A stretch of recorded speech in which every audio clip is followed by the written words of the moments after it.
حضرت مولانا اعجاز صاحب ندوی دامت برکاتہم بہت ہی اچھی گفتگو فرما رہے تھے، اور یہ سچائی ہے کہ مجلس احرار نے جس طور پر کام کیا ہے، خود اس علاقے میں جب بھی یہ زور اٹھا ہے وہاں پر سر کچلنے کے لیے مجلس احرار کے ممبران اور خود مولانا بھی موجود تھے۔ اس علاقے میں بھی اس تنظیم کے لانے کا یہی مطلب تھا اور اس کا یہی ماحصل تھا۔ یہ الگ بات ہے کہ وقت کے گزرنے کے ساتھ ساتھ کام بھی ماند پڑ گیا، احباب بھی ماند پڑ گئے، لیکن یہ تحریک ماند نہیں پڑی ہے۔ اس کے چلانے والوں میں وہ جوش لانے کی ضرورت ہے اور یہ ہر وقت پر اپنے کام کی ضرورت ہے۔ اب آئیے اسی سلسلے کو بڑھاتے ہوئے میں بڑے ہی ادب کے ساتھ آواز دے رہا ہوں حضرت مولانا مفتی ہلال احمد صاحب دامت برکاتہم قاسمی سے کہ حضرت والا تشریف لائیں اور اپنا تاثراتی خطاب فرمائیں۔ بسم اللہ الرحمن الرحیم، الحمدللہ وحدہ والصلاة والسلام علی نبی لا نبی بعدہ، اما بعد۔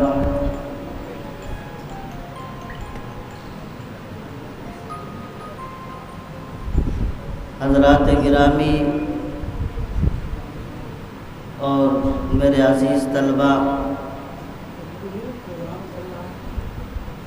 آج جامعہ صفہ میں جس ذات گرامی کے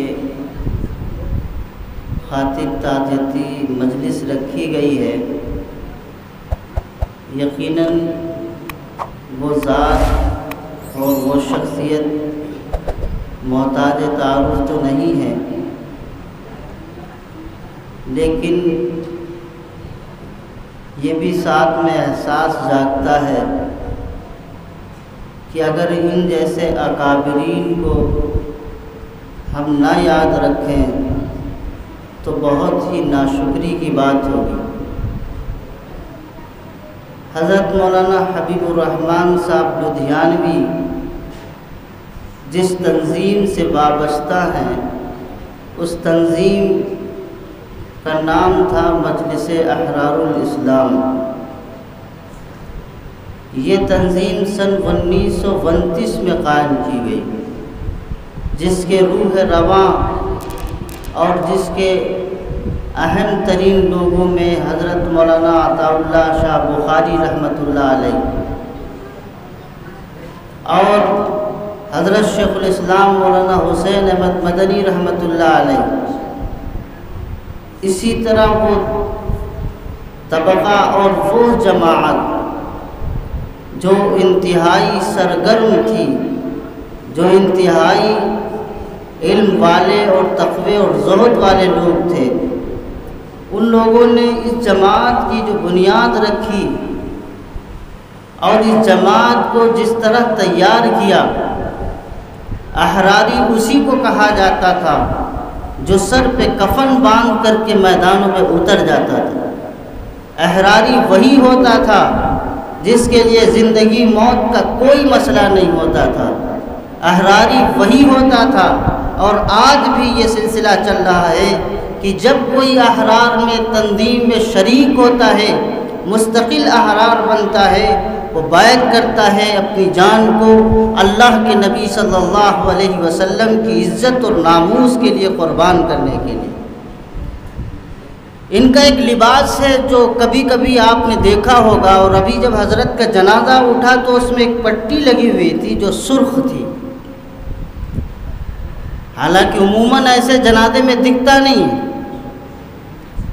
یا آپ نے یہ بھی دیکھا ہوگا کہ ان کے جنازے کے اوپر باقاعدہ پھول ڈالے گئے۔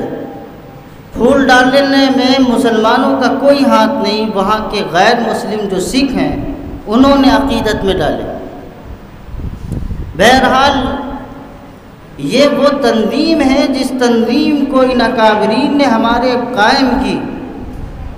ابھی مولانا اعجاز صاحب نے تفصیل کے ساتھ بیان کیا کہ تقسیم ہند کے وقت پنجاب، ہریانہ، یہ جو علاقہ تھا یہ مسلم بہل چھیتر علاقہ تھا، جہاں مسلمانوں کی ایک بڑی تعداد آباد تھی، اور جو مسلمان بڑے کریم تھے پورے ملک کے بڑے مضبوط ترین لوگ تھے، لیکن افسوس کہ تقسیم ہند کے وقت میں یہ سارے کے سارے علاقے خالی ہو گئے، بڑے بڑے مدرسے اور بڑے بڑے دارالعلوم وہاں سے خالی ہو گئے، مسجدیں خالی ہو گئیں۔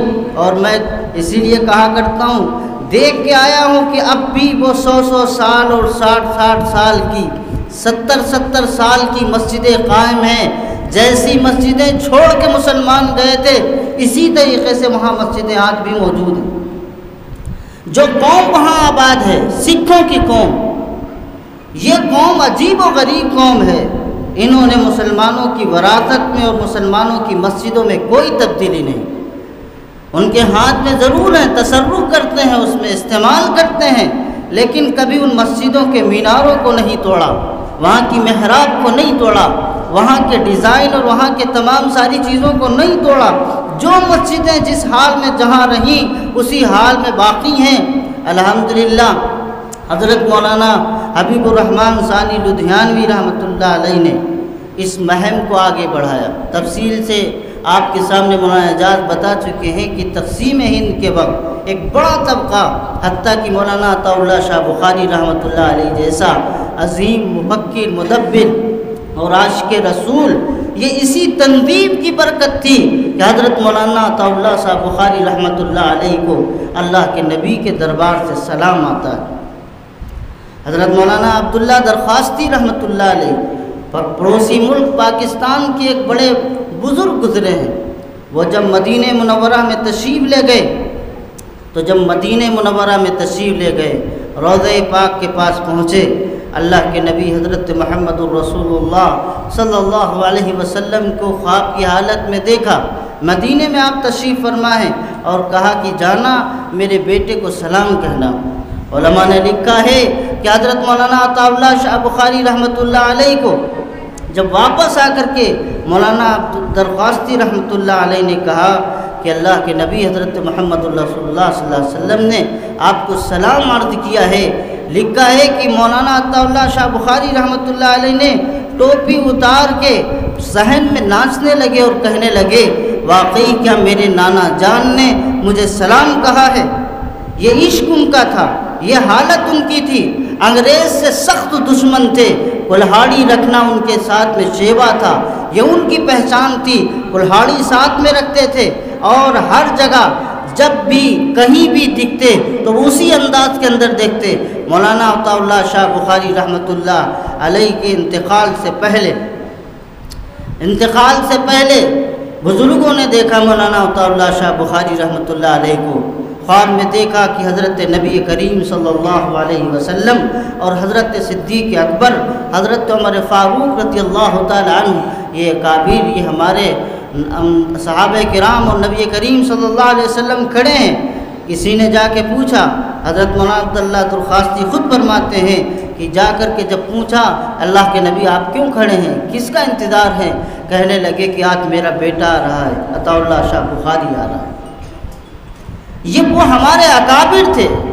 ختم نبوت ایک احرار کا ایک وہ مضبوط ترین مشن تھا کہ جس کے لیے انگریز نے مرزا غلام احمد قادیانی کو کھڑا کیا تھا۔ یہ وہ جھوٹا دعوے دار نبی تھا کہ آج بھی اس کی تنظیم اتنی مضبوط ہے۔ سارے فتنوں سے سب سے بڑا فتنہ یہ اس وقت موجود ہے، اور یہ آج کا نہیں ہے، اسی زمانے سے ہے، جس کی بڑی بڑی تنظیمیں امریکہ، برٹین اور اسی طرح آپ کے ہندوستان کے کونے کونے کے اندر، یہاں تک کہ آپ کے سیتا پور شہر کے اندر جب آفس قائم ہوا تو اس وقت ہمارے لوگوں کی شروعات کا دور تھا۔ ہم و مولانا وکیل صاحب، مفتی فضل الرحمان صاحب شاہ جہان پور، اسی طرح تمام یہ جو ہمارا جتھا تھا، ہم لوگوں نے محنت کی 17-18 گاؤں ایسے ہو گئے تھے جہاں قادیانی بیٹھ چکا تھا اور مسلمانوں کے ایمان کو خریدنے کے لیے مستقل تیار ہو چکا تھا۔ الحمدللہ اس وقت ہمارے ڈاکٹر عبدالمعین صاحب رحمۃ اللہ علیہ، اللہ ان کو جنت نصیب کرے، یہ سب ہمارے جتنے اکابرین تھے، انہوں نے بیٹھ کر کے باقاعدہ متحدہ طور پہ فیصلہ کیا، علاقے علاقے دورے کیے، لہر پور سے لے کر کے ہر گاؤں کے چھیتر تک، خاص کر متاثر ہونے والی وہی پٹلی ہر گاؤں سے لے کر کے سیتا پور کی جتنی پٹلی ہے یہ سب سے زیادہ متاثر ہوئی، اور لکھیم پور میں سمپورنا نگر میں آج بھی ان کا آفس موجود ہے، اسی طرح سیتا پور میں نیپالا پور میں آفس موجود ہے۔ ہم لوگوں نے کسی طریقے سے کوشش کی، اللہ کا شکر ہے ہمارا بھی آفس نیپالا پور میں بنا اور ان کا بھی سامنے آفس بنا۔ 17-18 گاؤں سے رات دن محنت کر کے کسی نہ کسی طریقے سے قادیانیوں کو بھگایا گیا۔ کون ہے قادیانی؟ کوئی فرقہ نہیں، ایک مستقل مذہب ہے۔ وہ اللہ کے نبی صلی اللہ علیہ وسلم کو آخری پیغمبر مانتے ہی نہیں۔ کبھی وہ اپنے آپ کو مہدی کہتا ہے کہ میں مہدی ہوں، کبھی کرشن جی کہتا ہے، سارے مذہبوں کو ٹارگٹ کرنے والا، ہندو مسلمان سکھ سارے مذہبوں کو ٹارگٹ کرنے والا ہے، اور اس کی ایک بہت بڑی تعداد ہے، بہت بڑی تعداد ہے۔ ابھی کچھ دنوں پہلے ایک جگہ پر بحث چل رہی تھی، ایک جگہ پر بات چل رہی تھی کہ وہاں بہت سارے لوگ اکٹھا ہوئے تھے، اور وہاں ایک انگریزی ملک کے اندر باقاعدہ طور پر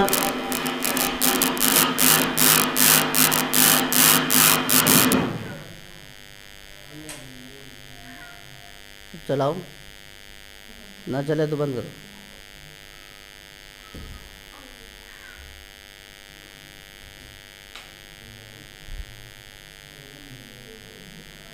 انگریزی ملک کے اندر باقاعدہ ہے، ابھی کچھ 2 سال پہلے بہت بڑا مجمع اور مسلمانوں میں تبصرہ شروع ہو گیا کہ وہاں مسلمان بہت تعداد میں ہیں۔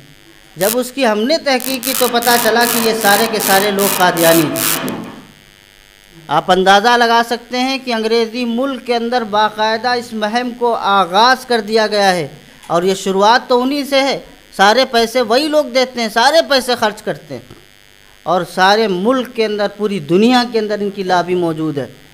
اسی طرح ہمارے ملک میں اب نئے نئے فتنے تیار ہو گئے، شکیلیت ایک فتنہ ہے، پرویزیت ایک فتنہ ہے، اسی طرح ہزاروں تعداد میں ایسی تنظیمیں تحریکیں تیار ہو گئیں جن کا صرف ایک مشن ہے کہ ختم نبوت پہ حملہ کرنا، اللہ کے نبی صلی اللہ علیہ وسلم کے آخری پیغمبر نہ ماننا۔ اور مسلمانوں کا اجتماعی عقیدہ ہے، اور یہ پوری امت مسلمہ کا عقیدہ ہے، جو اللہ کے نبی حضرت محمد رسول اللہ کو آخری نبی نہیں مانتا وہ مسلمان نہیں ہے۔ اپنے آپ کو اگر جھوٹی احادیث کے ذریعے سے مہدی ثابت کرتا ہے وہ بھی جھوٹا ہے، جیسا کہ ابھی شکیل بن حنیف کا ایک فتنہ اٹھا۔ ہمارے علاقوں میں بھی وہ لوگ ہیں، متاثر ہے ہمارا علاقہ، ایسا نہیں ہے۔ اب اسی طرح پرویزیت کا ایک فتنہ بہت تیزی کے ساتھ اٹھ رہا ہے، اسی طرح ایک شاہی فتنہ ہے جو پڑوسی ملک سے باقاعدہ چل رہا ہے۔ یہ سارے وہ لوگ ہیں جو مہدیت کا دعویٰ کرتے ہیں۔ اسی طرح تمام فتنے ہیں۔ تو حضرت مولانا حبیب الرحمن صاحب لدھیوانی رحمۃ اللہ علیہ کا مین مشن ختم نبوت تھا۔ اور یاد رکھیے، نمازیں، روزے، حج اگر ہم نہ کر سکیں تو کوئی بات نہیں، یہ اللہ کا حق ہے، اللہ چاہے تو معاف کر سکتا ہے۔ اور ختم نبوت کے مشن پر اگر کوئی آنچ آتی ہے اور ہم بیٹھے ہوتے ہیں اور اس کو خاموشی کے ساتھ اختیار کر لیں، اللہ معاف نہیں کر سکتا۔ یہ میرے پیغمبر حضرت محمد رسول اللہ صلی اللہ علیہ وسلم کی عزت اور عظمت کا مسئلہ ہے۔